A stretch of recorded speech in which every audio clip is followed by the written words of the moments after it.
America, welcome back inside the Business Pulse. I'm Chuck Barham, your host. It's Dean Owen. It's Rod Martin. And we're happy to be here with you guys. Thanks so much for being a part of the Freedom Chamber here at freedomchamber.net. Know somebody that owns a business that's not in the Freedom Chamber? Get them signed up right now, freedomchamber.net. A lot to cover today inside the Business Pulse. But first, I want to just personally, and I never do this.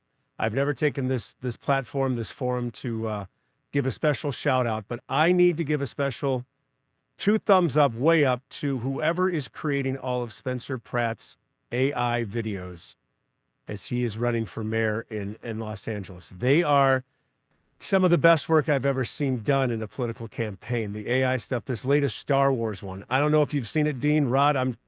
Don't know if you've seen it or not. It is phenomenal the way he is painting with broad brushes, but with fine detail in this AI videos on how he's predicting, putting himself in the position to be the savior of Los Angeles. So it's going to be interesting to see how all that plays out in the months to come. But if you haven't had a chance to, just Google his name and pull up AI videos. They're some of the best political campaign videos I've ever seen. So I just had to give whoever's creating those a big 2 thumbs up and a shout out. So let's talk about what's going on in the world, gents. Let's talk about the China summit that's happening. President Trump, is he in China right now, or is he on his way to China, Rod? On his way, and this is a pretty important meeting. First off, it's the first time an American president has visited China since, Donald Trump in 2017. And the two met last year, you'll recall, in South Korea, kind of on the sidelines of a different summit. And that went really well. We made progress on rare earths. We made progress on a bunch of the thornier trade issues, none of which are going to be resolved instantly. That's okay.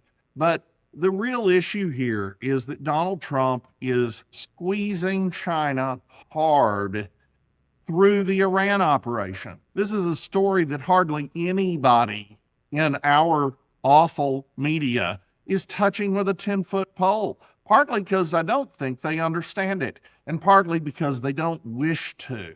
The truth is, you've got gas lines all over China, and the reason for this isn't just that the Strait of Hormuz is blocked, although that's certainly one of the reasons Trump is in no hurry to unblock it. It's not just even because of the Iran blockade. It's because of the disruption of the shadow fleet, our actual interdiction and seizure of oil tankers that are operating illegally, carrying illegal oil, and we have now enlisted an awful lot of our friends in capturing those. The Belgians have captured 1 or 2. The Swedes have captured some. The Indians have joined in. The Indians announced today that they will not be buying any liquefied natural gas from Russia. This is just a sea change. This is remarkable, and it's the direct result of Trump's diplomacy leading to the trade deal that was signed on February 2nd. So all around, you have China, which has been getting 40% of its oil from these illegal, steeply discounted sources, Venezuela, Iran, Russia. They're having to pay market price. They're having to look for other supply. So one of the things that I think is likely to happen at the summit is we will get some relief on rare earths in exchange for some relief on oil. But don't be surprised if you see an energy deal where the United States is directly supplying China, which would be phenomenally positive. First, because it's nice for their money to come here for once. But second, because it's a lot harder to attack the supplier of your energy. So this would actually help promote peace and commercial cooperation at a time when Xi Jinping can't afford to fight us anyway. I mean, the truth is he has doubled down on the export model of the Chinese economy, and the place you must be able to export to is the United States consumer market.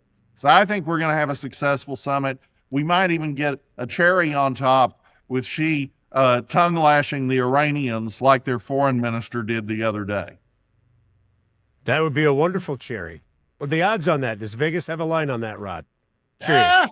I think it's 50-50. I mean, Okay. The Chinese want this to end, And, as soon as that blockade is over, as soon as the strait is clear, even if they have to pay full price for Iranian oil, the re-entrance of Iranian oil into the market would significantly reduce the overall price of oil. And we're going to see that as the UAE takes action. You just saw today, the UAE is carrying out actual airstrikes and possibly spec ops operations on the ground in Iran. They are not taking the attacks lying down. So now we have a Gulf Arab state at war with Iran on our side. All these things accumulate, and once you're past them, and that indicates there's a decent chance we will, in fact, achieve all of our goals. And once that happens, if you have a free Iran in particular, the price of oil is going to come down remarkably. And UAE's departure from OPEC means they're about to close to double their production. That's going to make a big impact on oil prices too. So in general, it benefits China to sell out an ally that it doesn't really support anyway. And I think we've got a decent chance of leveraging that. Love everything you just said there, Rod. Dean, your thoughts? Well, I can't add a whole lot to what Rod's done. He's written very eloquently about it for those that read his report. But I would also say that, and again, not to pass it on back, but if you don't tell you don't win, you don't know, that I think it was a month ago we agreed there would be no U.S. boots on the ground, but that does not mean boots on the ground. And now we're seeing it. We called that right. We talked about the day after the election in Virginia. We talked about that there were some constitutional issues with that and the way that election was run.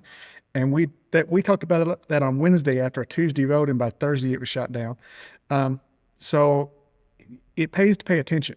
And, the information we'll put out here for our members is accurate, it's justifiable, it's verifiable, and it's not done with any political motivation or bias. It's actually real.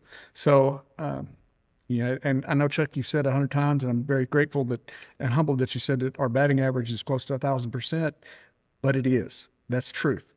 And I don't know of any other media outlets, or very few media outlets other than the ones represented here, that don't routinely put out high quality, good information that you can count on.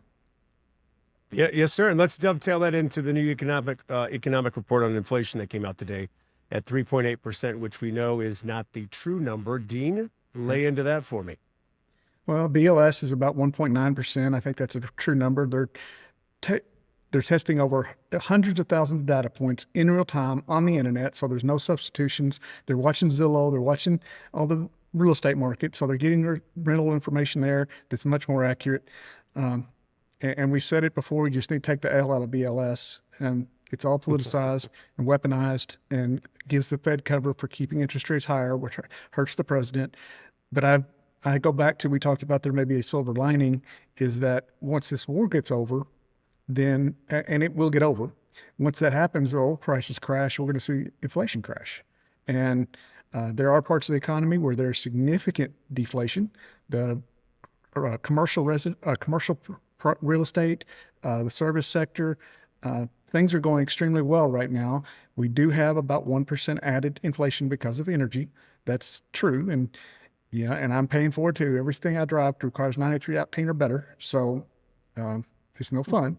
But we've said it before, and we'll continue to say it, that this is a very, very, very small price to leave our grandchildren a world without a terrorist nation.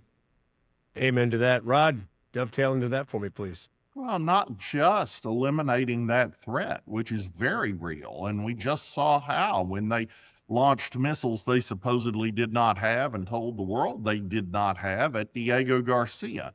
They are very capable of hitting London and Paris and Berlin, no matter how many times they lied about that. Well, if they lied about that, of course they lied about this alleged fatwa that no one has ever seen from the Ayatollah against nuclear weapons. There's a reason that they are absolutely adamant they will never give up their nuclear weapons program, and they will never give up their enrichment program, while they lie and say they don't want a nuclear weapon. I mean, are we just completely stupid? And the answer is yes, if we means Barack Obama and Joe Biden, but not this president. So we know these guys are an incredible threat, and they are on the brink of an intercontinental ballistic missile. They're on the brink of nuclear weapons. They need to be taken off the board. And so that's exactly right. But there's also the additional layer that eliminating this regime is just the first step as we increasingly shift not just production, but exports away from the Middle East to the United States. That is incredible. I have up on my Facebook, a satellite imagery of tankers streaming from the Eastern Hemisphere to the Gulf of America. That is still going on. We need to ramp up our refining capacity, our LNG capacity, all of those things, because the truth is we can supply much of the world from here, and people don't understand. They think, oh, that'll raise U.S. prices. Well, does it raise U.S. prices for Americans to sell cars to other countries? Does it raise American prices for Americans to sell insurance to other countries? That's just silly. What we're talking about is bringing phenomenal amounts of wealth into the United States that we used to send to our enemies. And that's happening regardless. So the Iran operation is going to succeed on its own terms. It's also going to succeed in terms of China, but it's ultimately enriching the United States, not by taking anything from Iran, but by showing the world they need to buy from America, because nobody is going to interdict your tanker between Louisiana and France. Yes, sir. Agree with that 100%. And we think about it, when we get oil prices back down and energy prices come down, who does that benefit? It benefits the entire globe. Yeah. When a country has reliable, stable, affordable energy, it prospers.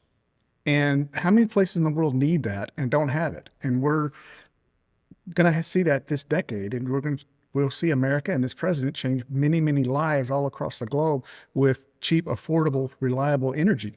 There's lots of places in the world that they still have no electricity. And right. There are people living in those conditions. Once it becomes readily available and affordable, the world will become an entirely different place, and it'll be the betterment of humanity. Yes, sir. Let me shift gears and drive on the other side of the road. Let's talk about England and what happened there to the Labour Party, and what happened even on top of that. I mean, you talk about just a house of cards that fell upon itself, and Nigel is having a scotch or whatever he may be having with a cigarette in the corner of the room, smirking. Rod, I welcome your thoughts on anything and everything you saw happen in the election over in England. Well, Labor Party just had a catastrophic wipeout. And for our American viewers, it's important to understand Labor is the word they used in their name. They did not use the word socialist, but it's not because they aren't explicitly socialist. All of their governing documents expressly say socialism.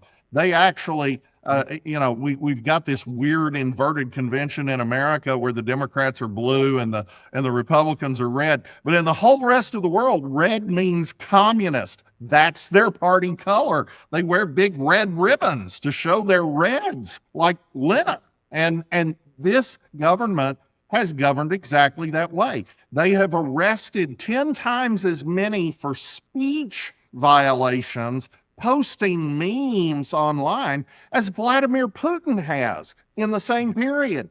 They are absolutely criminals. And Keir Starmer's going to pay for it with his job, probably within the week. But they paid for it at the ballot box this last week. They lost. We don't have a final count, I don't think, but it's something like 1,400 local government seats, and that's out of a total of 5,000, sprinkled among all the parties. The Tories also got wiped out. The big winner Nigel Farage, Reform UK, which didn't even exist just shortly ago, picked up 1,400 seats on its side of the ledger. It's an absolute wipeout.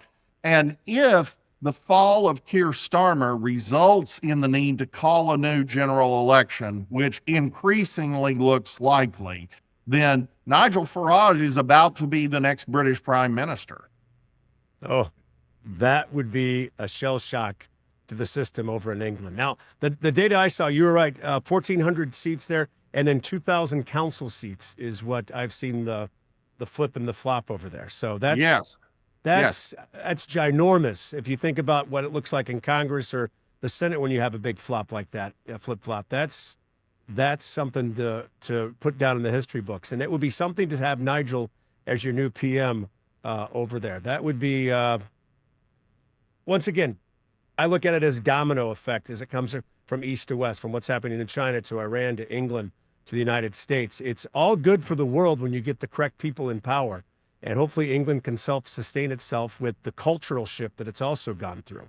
And that's, I'm sure, has to be a part of it. Wouldn't you agree, Dean?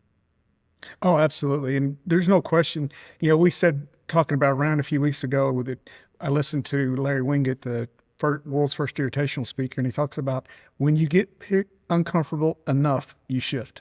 Well, where is uncomfortable enough? We just saw uncomfortable enough in England, and a big change. There's a whole lot in this world that George Friedman talks about in his book, The Storm Before the Calm, where he's very accurately laid out what this decade's going to look like. And he wrote that book in 2014. But this is anticipated. You let the pendulum swing too far, and then it's going to swing the other direction. And we're seeing that pendulum swing in particularly Great Britain and England. But I think we're going to see it happen across Europe and probably across America come November. Well, wouldn't you say, I mean, it all kind of wraps itself around each other, but having Belgium and Sweden involved in what's happening over in the Middle East, would you have had that on your bingo card, Rod, 6 months ago? Well, to be fair, it's not boots on the ground in Iran or anything. No, but they're getting active. They're involved. Yeah, interdicting Shadow Fleet tankers that are carrying Russian oil to China is kind of a big deal for these countries. They have to be pretty sure of themselves to do that. And of course, this has been the joke about Europe throughout the Ukraine war. They're constantly talking about how, Russia is this huge threat and they're going to march on Berlin. And no, they're not. We're into the 5th year of the war and they can't get to Kiev. And we see increasing chatter out of Russia that Putin's government may fall, that Putin's own days may be numbered, that Putin himself is talking about ending the war short of victory, and they're preparing the propaganda to make it seem like a win despite having lost. And all these things have been accumulating the past few days. It's really quite extraordinary. So when you get Sweden and Belgium willing to take their stuff, that's telling you that the world is moving Donald Trump's way in a very big way. And all of these things fit together. None of these things are separate. This is all part of that grand strategy Donald Trump has rolled out to recenter wealth and power in the United States in a dramatically transformative way, eliminate the power of the multilateral institutions, not necessarily shut them all down, but take away their power and make that a function of bilateral trade deals, bilateral defense agreements, and just an entirely new order in which sovereignty is protected instead of diminished. So yes, it's a beautiful thing to watch. And as far as England, let's be real here. I saw a video yesterday where somebody over there was saying, oh, well, it's local government elections. This is about who can fill your potholes best. I'm sorry, the ruling party doesn't lose 1,400 council seats over potholes. That's not what happened. This wasn't about potholes. It was about rape gangs. It was about grandmothers getting arrested for posting memes. It was about the absolute tyranny and failure and humiliation of Keir Starmer personally and the Labor government as a whole. And I think we've got a decent chance at a general election because of that. You get to kind of put it on top of what you were just talking about, Dean, there's a pastor that was just arrested for having an open-air Christian church service outside of a hospital and was arrested. And now he says, I'm 78 years old and now I'm a criminal. For what? For trying to pray over the sick? That's what's going on over in England. And unfortunately, Unreal. it finds its way over here sometimes. And hopefully we're smart enough to get out of its way and squash it before it does happen. But we're running up against a hard break here. Dean, your final thoughts and where people can find you. Well, the comment there about the pastor getting arrested, they don't even do that in Russia. Russia has a very strong Christian background. So, that just tells you how far England has fallen. And fortunately, I think with some God's grace, they'll find their way to get back up, but it's probably not without some serious repercussions. God always forgives, but we still have to pay the consequences of our sins. So, it is a new day. It is America and the world are changing. We're moving in positive directions in so many ways. But you got to go through some pain to get through to the other side. I talked to my team about it. We just moved into a new office building. Today's the second business day that we're operating out of this. And it's a good change, but it's change. And people don't like change, but you can't get improvement without change. And the things changing in this world are going to lead to massive improvements, but there's a process and there's some pain to go along the way. And that's what we're living through. Dean, where can we find you online, bud? OwenCPA.com. That's OWENCPA.com. Jump online, connect with my team. Let's figure out a way to disinherit the government and not your kids. And I agree with everything you just said there. You got to have some pain. That's why I'm a big fan of, history. And the Native Americans and settlers here in America were always astonished that the buffalo would always head into the storm because the storm would weaken quicker. Instead of trying to run from it, they went through it. That's what we're doing right now in the world, and that's what this administration is doing. We're running through it, trying to make a better place for our kids in the next generation. Rod, where can people find you in that gorgeous Martin report? Well, before they do that, they do need to go to OwenCPA.com because you're not going to find better. Not in accounting, not in financial planning. Dean Owen is the best, and you are very blessed to have him here in the Freedom Chamber and on the Business Pulse every week. Come see me at rodmartin.org. That's rodmartin.org. We do daily geopolitical analysis. Fox Business calls absolutely phenomenal. Tens of thousands of subscribers for our daily long-form content, hundreds of thousands on social media. There's a reason. So come to rodmartin.org. And if I could give you both a big digital hug because you guys have a wealth of information. You're very blessed here to share it with us, and I do appreciate you both very much. Dean Owen, Rod Martin, it's always a treat to have you guys inside the Business Pulse here at the Freedom Chamber at freedomchamber.net. And remember, without 2A, there is no 1A. This has been the Business Pulse. Healthcare costs are crushing America's small businesses. Premiums have risen over 240% in the last decade, forcing companies to choose between growth and healthcare coverage. The Freedom Chamber, found online at freedomchamber.net, has a better solution: the Guardianship Healthcare Plan. Designed by a doctor who understands that strong care starts with a strong doctor-patient relationship. This plan puts people first while protecting your bottom line. With up to 45% annual premium savings, the Guardianship Plan delivers real care, real savings, and real freedom. Your business, your employees, your health plan needs the Guardianship. The Freedom Chamber Guardianship Plan. Get your quote today. Learn how your business can take control of healthcare. Visit freedomchamber.net, the pro-American business network.